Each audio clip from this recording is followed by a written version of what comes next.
लड़की होकर ट्रैक्टर चलाएगी? बेशरम कहीं की। हाँ। गांव की इज्जत मिट्टी में मिला देगी क्या? बाबूजी ऐसा मत कीजिए, मत तोड़िए इसे। इसमें मेरी महीनों की मेहनत है, इसमें हमारा भविष्य है। बंद कर अपनी ये जुबान। तूने आज मेरी नाक कटवा दी है। दोस्तों, आज की कहानी पंजाब के उन सरसों के खेतों की है जहां एक बेटी के सपनों का गला घोंट दिया गया था। यह कहानी है होनहार इंजीनियर बहू स्नेहा और उसके घमंडी ससुर सूर्य प्रकाश सिंह की। एक तरफ ससुर का वो गुरुर है जिसे अपनी पगड़ी और अपनी झूठी शान से बेपनाह प्यार है। दूसरी तरफ वो बहू है जो अपने हुनर से परिवार को कर्ज में डूबने से बचाना चाहती है। जब स्नेहा ने कबाड़ से पानी से चलने वाला ट्रैक्टर बनाया तो ससुर ने उसे हथौड़े से चकनाचूर कर दिया। क्या एक औरत का हौसला इस मर्दवादी अहंकार को तोड़ पाएगा? आगे जो हुआ वो आपके रोंगटे खड़े कर देगा। वीडियो को लाइक करें, चैनल को सब्सक्राइब करें और कमेंट में जय हिंद जरूर लिखें। मैं हूं आपका पीटी साहब। पंजाब के गुरदासपुर जिले का वो पिंड अपनी उपजाऊ मिट्टी और दूर तक फैले हरियाली के लिए जाना जाता था। इस गांव की सुबह किसी अलार्म से नहीं बल्कि गुरुद्वारे की मीठी बाणी और खेतों में चलते ट्रैक्टरों की भारी आवाज से होती थी।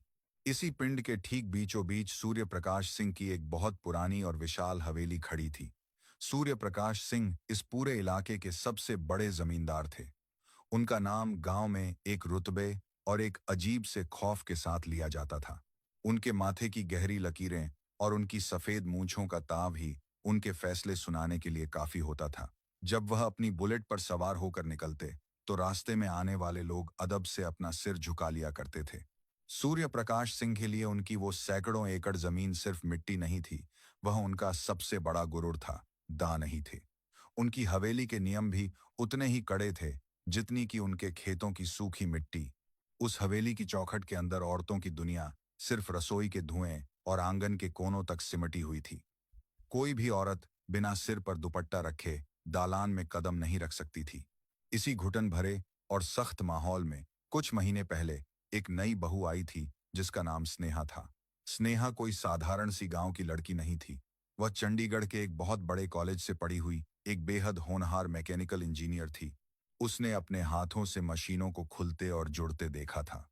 उसने इंजनों की ताकत को सिर्फ किताबों में नहीं बल्कि असल जिंदगी में महसूस किया था।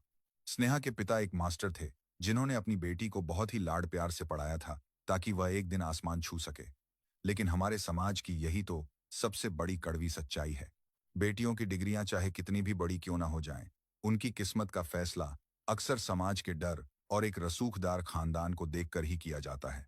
जब सूर्य प्रकाश सिंह के बेटे माधव का रिश्ता आया तो स्नेहा के पिता उस बड़ी हवेली और जमीन की चमक देखकर मना नहीं कर पाए। उन्होंने अपनी बेटी के सपनों को एक लाल जोड़े में बांधकर हमेशा के लिए विदा कर दिया। जिस दिन स्नेहा हवेली में बहू बनकर आई थी उसी दिन उसकी सास ने उसके सिर पर एक लंबा सा भारी दुपट्टा खींच दिया था। सास ने बहुत ही कठोर आवाज में कह दिया था कि सुन ले बहू, हमारे खानदान की औरतें घर की देहरी पार नहीं करती। तेरे शहर की वो किताबें अब इस घर में किसी काम की नहीं है क्योंकि यहाँ सिर्फ चूल्हा जलता है। स्नेहा ने उस दिन अपनी सारी डिग्रियों और अपने सपनों को एक पुराने लोहे के संदूक में बंद कर दिया और उस पर एक बड़ा सा ताला लगा दिया। वह रोज सुबह सूरज उगने से पहले उठ जाती, गायों का गोबर उठाती, बड़े से चूल्हे पर खाना बनाती और धुएं से अपनी आंखें जलाती रहती। जिस लड़की के हाथों ने कभी बड़े इंजनों के सर्किट जोड़े थे, आज उन्हीं हाथों में रोटियों के जलने के छाले पड़ गए थे। उसका पति माधव दिल का बहुत अच्छा इंसान था। वह अपनी पत्नी से प्यार भी करता था, लेकिन वह अपने पिता सूर्य प्रकाश सिंह की परछाई से भी खौफ खाता था। माधव जानता था कि स्नेहा अंदर ही अंदर घुट रही है। उसे पता था कि एक उड़ने वाले परिंदे के पंख बेरहमी से काट दिए गए हैं, लेकिन उसके अंदर इतनी हिम्मत नहीं थी कि वह अपने बाप के खिलाफ एक शब्द भी बोल सके। वह रात को बस चुपचाप स्नेहा के छालों पर दवा लगा देता और नजरें चुराकर सो जाता। दिन बीतते गए और स्नेहा एक जिंदा लाश की तरह उस हवेली के काम में पिसती चली गई। लेकिन फिर हालात तेजी से बदलने लगे। देश में महंगाई एक डायन की तरह मुंह खोले खड़ी हो गई। डीजल के दाम आसमान छूने लगे थे। जिस लाल ट्रैक्टर की भारी गड़गड़ाहट कभी सूर्य प्रकाश सिंह की सबसे बड़ी शान हुआ करती थी, आज वही ट्रैक्टर उनके लिए एक बहुत बड़ी मुसीबत बन गया था। हर रोज खेती के लिए हजारों रुपए का डीजल फूंकना पड़ता था। बाजार में फसल का सही दाम मिल नहीं रहा था और बैंक का कर्ज लगातार बढ़ता जा रहा था। रात के खाने पर अब अक्सर एक मनहूस सा सन्नाटा पसरा रहता था। एक रात जब स्नेहा रसोई में जूठे बर्तन साफ कर रही थी, उसने बाहर से अपने ससुर की थकी हुई आवाज सुनी। वह माधव से कह रहे थे कि बेटा, अगर हालात ऐसे ही खराब रहे तो हमें अपनी पुश्तैनी जमीन का कुछ हिस्सा बेचना पड़ेगा। यह खेती अब घाटे का सौदा बन गई है और यह ट्रैक्टर अब एक सफेद हाथी बन गया है। माधव ने दबी हुई आवाज में कहा कि बाबूजी, मैं शहर जाकर कोई नौकरी ढूंढ लूं क्या? यह सुनते ही सूर्य प्रकाश सिंह ने जोर से डांटते हुए कहा कि हम जमींदार हैं, अपनी मिट्टी छोड़कर किसी की गुलामी करेंगे तो हमारे पूर्वजों को क्या जवाब देंगे? चाहे भूखे मर जाएं, लेकिन जमीन नहीं छोड़ेंगे। स्नेहा दरवाजे के पीछे खड़ी यह सब सुन रही थी। उसे माधव का डरा हुआ चेहरा और अपने ससुर की लाचारी देखी नहीं गई। उस रात स्नेहा को नींद नहीं आई। वह बिस्तर पर करवटें बदलती रही। उसके दिमाग में बार बार अपने कॉलेज का वो प्रोजेक्ट घूम रहा था जिसमें उसने पानी के अणुओं को तोड़कर हाइड्रोजन गैस बनाने पर बहुत गहरी रिसर्च की थी। उसे पता था कि पानी के अंदर अपार ऊर्जा छुपी होती है जो डीजल से भी कहीं ज्यादा शक्तिशाली होती है। अगली सुबह जब हवेली में सन्नाटा छा गया तो स्नेहा चुपके से घर के पीछे वाले पुराने कबाड़ खाने में गई। वहां पुराने लोहे और टूटी मोटरों का एक बहुत बड़ा जखीरा पड़ा था। हर चीज पर धूल और जंग की परत जमी थी, लेकिन स्नेहा की आंखों में आज एक पुरानी चमक वापस आ गई थी। उसने फैसला कर लिया था कि वह अपने इस घर को बिखरने नहीं देगी। वह एक ऐसा सिस्टम बनाएगी जिससे उनका वो लाल ट्रैक्टर महंगे डीजल से नहीं बल्कि पानी से चलेगा। यह एक पागलपन था।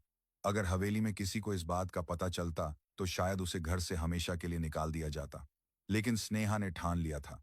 सबसे पहले उसे अपने प्रोजेक्ट के लिए कुछ बहुत ही खास सामान चाहिए था। उसने बहुत सोच समझकर अपनी अलमारी खोली और अपनी माँ की दी हुई सोने की बालियां निकाल ली। दोपहर को गुरुद्वारे जाने के बहाने वह सीधे सुनार के पास गई। बालियां बेचकर उसे जो पैसे मिले उससे उसने शहर से गुपचुप तरीके से अपना सारा जरूरी सामान मंगवा लिया। अब शुरू हुआ स्नेहा का असली इम्तिहान। वह दिन भर घर का सारा भारी काम करती, खेतों में जाने वालों के लिए खाना बनाती और जैसे ही दोपहर को सब सो जाते वह चुपके से भागकर उस कबाड़ खाने में पहुंच जाती। वहां की भयंकर गर्मी में पसीने से लथपथ होकर वह तारों को जोड़ती और प्लेटों को काटती। कई बार लोहे से उसके हाथों में गहरी चोट लगी, कई बार उसे करंट का झटका लगा, लेकिन उसने उफ तक नहीं की। एक दिन जब वो अपना काम कर रही थी, पीछे से माधव वहां आ गया। माधव की आंखें फटी की फटी रह गई थीं। उसने डरी हुई आवाज में पूछा कि स्नेहा, तुम यहाँ क्या कर रही हो? स्नेहा ने दौड़कर माधव का मुंह बंद कर दिया। उसने माधव को सब कुछ सच बता दिया। माधव बहुत डर गया था। उसने कहा कि स्नेहा, तुम पागल हो गई हो क्या? पानी से ट्रैक्टर नहीं चलता। अगर बाबूजी ने तुम्हें देख लिया तो वो हमें जिंदा नहीं छोड़ेंगे। लेकिन स्नेहा ने माधव के हाथ पकड़े और उसकी आंखों में देखकर कहा कि माधव, मुझ पर एक बार भरोसा करो। मैं बाबूजी को अपनी वो जमीन नहीं बेचने दूंगी जिससे वो अपनी जान से भी ज्यादा प्यार करते हैं। माधव अपनी पत्नी के आत्मविश्वास को देखकर पिघल गया। अब माधव भी रात के अंधेरे में स्नेहा की मदद करने लगा। हफ्तों की हाड़ तोड़ मेहनत के बाद स्नेहा ने वो हाइड्रोजन किट तैयार कर ली। जब सूर्य प्रकाश सिंह किसी काम से शहर गए तो स्नेहा और माधव सुबह सुबह खेत पर पहुंच गए। स्नेहा ने अपनी चुन्नी कसकर कमर में बांधी और उस भारी लाल ट्रैक्टर के इंजन पर चढ़ गई। उसने बहुत सावधानी से डीजल का कनेक्शन काटा और अपनी बनाई हुई वो किट फिट करना शुरू किया। उसके गोरे हाथ ग्रीस से काले हो गए थे, चेहरे पर कालिख लग गई थी, लेकिन वह रुकी नहीं। ट्रैक्टर की टंकी में अब महंगा डीजल नहीं बल्कि कुएं का साफ पानी भरा हुआ था। स्नेहा ने कांपते हुए हाथों से ट्रैक्टर में चाबी लगाई। उसने अपनी आंखें बंद की और चाबी घुमाई। इंजन ने एक बहुत जोर की आवाज की, लेकिन इस बार साइलेंसर से कोई काला धुआं नहीं निकला। वहां से सफेद रंग की भाप निकली और वो विशाल ट्रैक्टर स्टार्ट हो गया। वो पानी से चल रहा था। यह कोई सपना नहीं बल्कि एक बहुत बड़ा चमत्कार था। माधव खुशी के मारे ट्रैक्टर पर चढ़ गया और दोनों खेत के चक्कर लगाने लगे। गांव वाले आंखें फाड़कर यह नजारा देख रहे थे। तभी सामने की कच्ची सड़क से धूल उड़ाती हुई सूर्य प्रकाश सिंह की जीप आती दिखाई दी। जब उन्होंने देखा कि उनकी बहू बिना घूंघट के औरतों की मर्यादा भूलकर ट्रैक्टर चला रही है तो उनका चेहरा गुस्से से लाल हो गया। उन्हें लगा कि आज पूरे पिंड के सामने उनकी पगड़ी का तमाशा बन गया है। वो बहुत ही तेज और भारी कदमों से खेत की तरफ बढ़े। स्नेहा ने ट्रैक्टर रोका और वो दौड़कर अपने ससुर के पास गई। उसने खुशी से कहा कि बाबूजी, मैंने इसे चला दिया, मैंने इसे पानी से चला दिया है। अब हमारा सारा कर्ज खत्म हो जाएगा। लेकिन सूर्य प्रकाश सिंह के कानों पर उनके अहंकार का पर्दा पड़ा हुआ था। उन्होंने जोर से चिल्लाकर कहा कि बंद कर अपनी यह जुबान, तूने आज मेरी नाक कटवा दी है। उन्होंने पास ही पड़ा एक लोहे का बहुत भारी सबल उठा लिया। क्रोध और झूठी शान ने उनकी सोचने समझने की सारी बुद्धि हर ली थी। वो उस लाल ट्रैक्टर की तरफ लपके। स्नेहा भागकर उनके पैरों में गिर गई। वो रोते हुए गिड़गिड़ाई कि बाबूजी ऐसा मत कीजिए, मत तोड़िए इसे। इसमें मेरी महीनों की मेहनत है, इसमें हमारा भविष्य है। लेकिन सूर्य प्रकाश सिंह ने उसे एक बहुत जोर का धक्का दिया। स्नेहा दूर जाकर मिट्टी में गिर पड़ी। अगले ही पल वहां सिर्फ लोहे के टकराने की भयानक आवाजें गूंजने लगीं।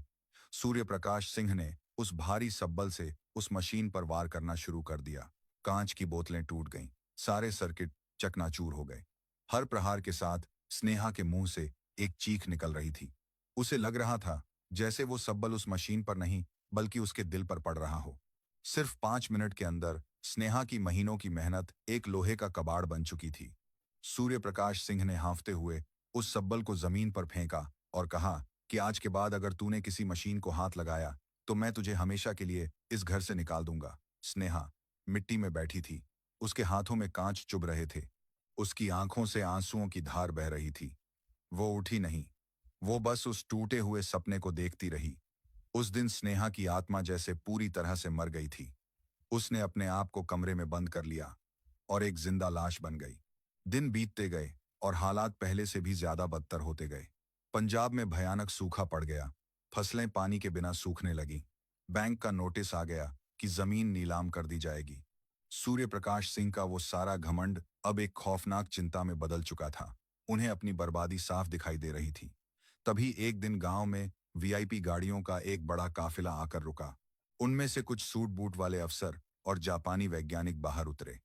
वो सीधे सरपंच के पास गए और पूछा कि वो घर कौन सा है जहां पानी से ट्रैक्टर चलाया गया था। दरअसल गांव के ही एक लड़के ने स्नेहा के उस प्रयोग का वीडियो बनाकर इंटरनेट पर डाल दिया था। वो वीडियो जापान के वैज्ञानिकों तक पहुंच गया था और उन्होंने समझ लिया था कि यह कोई साधारण जुगाड़ नहीं बल्कि एक बहुत बड़ी खोज है। वो अफसर सीधे सूर्य प्रकाश सिंह की हवेली पहुंचे।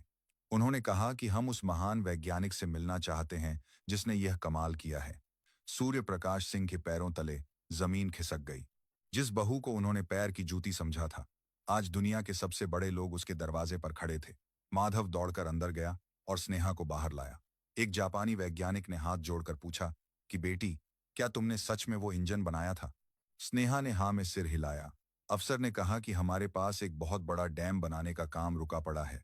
अगर तुम हमारे सामने वो मशीन दोबारा बना दो तो हम तुम्हें अंतर्राष्ट्रीय पेटेंट और 50 लाख रुपए का इनाम देंगे। 50 लाख सुनकर सूर्य प्रकाश सिंह की आंखें फटी रह गई। उनका सारा कर्ज उतर जाता।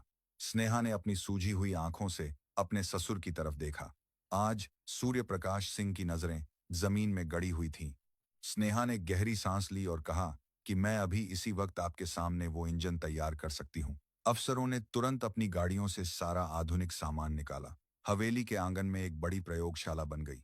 पूरा गांव छतों पर चढ़कर देख रहा था। स्नेहा काम पर लग गई। आज उसके पास कोई डर नहीं था। उसने तेजी से सर्किट जोड़े, प्लेटों को सही कोण पर लगाया और रसायन का मिश्रण तैयार किया। 4 घंटे की हाड़ तोड़ मेहनत के बाद मशीन तैयार थी। स्नेहा ने उसे एक बड़े जनरेटर के साथ जोड़ दिया। उसने एक बाल्टी साफ पानी उठाया और टैंक में डाल दिया।